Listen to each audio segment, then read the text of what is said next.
میں داخلہ اللہ کے فضل پر ہوگا یا عمل پر ہوگا؟ یہ ہمارے فہم دین کلاس کے سوال و جواب کے اس سیشن کا یہ سوال کہ جنت میں داخلے کا سبب کیا ہے؟ انسان قیامت کے دن جنت میں جو داخل ہوگا وہ کس بنیاد پر ہوگا؟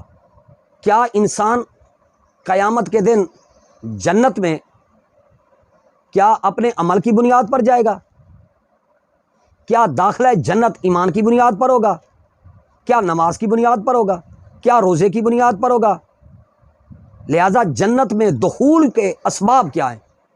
جنت میں داخلے کے اسباب کیا ہیں؟ کس بنیاد پر، کس عمل کی بنیاد پر، کس شے کی بنیاد پر انسان جنت میں جائے گا؟ یعنی سوال کیا ہوا؟ 2 + 2 4 کی طرح، تاکہ بات سمجھ میں آ جائے کہ قیامت کے دن انسان کا داخلہ جنت میں جو ہوگا وہ کس بنیاد پر ہوگا؟ انسان جنت میں کس عمل کی بنیاد پر ہوگا؟ تو اس بارے میں اگر آپ کتب احادیث اور قرآنی آیات کا اگر آپ مطالعہ کریں تو بظاہر جنت میں داخلے کے اسباب کی آیات بھی موجود ہیں اور جنت میں داخلے کی احادیث بھی موجود ہیں۔ لہذا احادیث اور آیات کے اندر بظاہر تعارض ہے۔ دیکھیے جنت میں داخلے کے اسباب میں آیات کریمہ بھی ہیں اور احادیث طیبہ بھی، مختلف ان کے اسباب بیان کیے گئے ہیں۔ مثلا قرآن مجید کی سورہ زخرف کی آیت نمبر 72 ہے کہ وَتِلْكَ الْجَنَّةَ الَّتِي أُورِثْتُمُوهَا بِمَا كُنْتُمْ تَعْمَلُونَ، یہ وہ جنت ہے جس کا تم کو وارث بنایا گیا ہے ان اعمال کے سبب جو تم نے کیے تھے، یعنی جنت کے تم وارث ہو۔ وارث تم کس سبب، کس باعث و عمل کی؟ تو لہٰذا اس آیت میں اعمال کو دخول جنت کا سبب بیان کیا گیا ہے، اور حدیث پاک میں ہے، حضرت ابو ہریرہ رضی اللہ تعالیٰ عنہ سے مروی ہے کہ رسول اللہ صلی اللہ علیہ وآلہ وسلم نے ارشاد فرمایا، تم میں سے کسی بھی آدمی کا عمل اسے جنت میں داخل نہیں کرے گا۔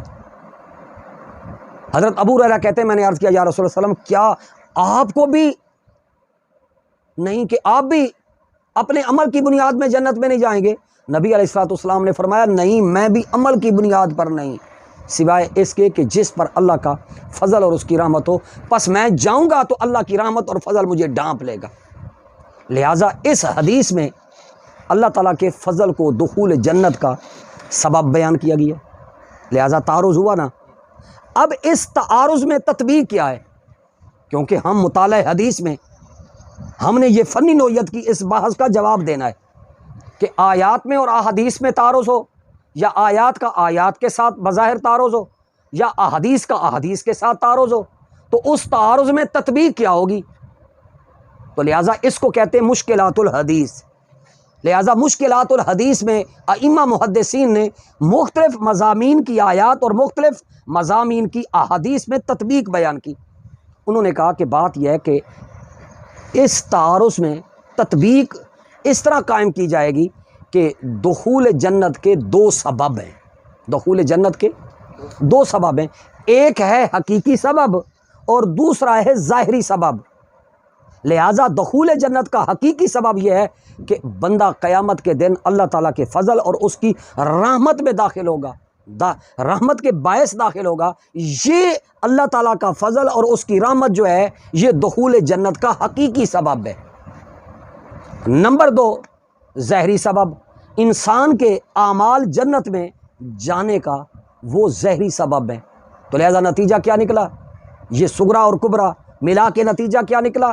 نتیجہ یہ نکلا کہ جس آیت میں جس سبب کی بات کی گئی ہے اس سے مراد ظاہری سبب ہے، اور حدیث میں جس سبب کا ذکر کیا گیا ہے اس سے مراد حقیقی سبب ہے۔ تو لہٰذا آیات میں اور حدیث میں تعارض نہ ہوا۔ والسلام۔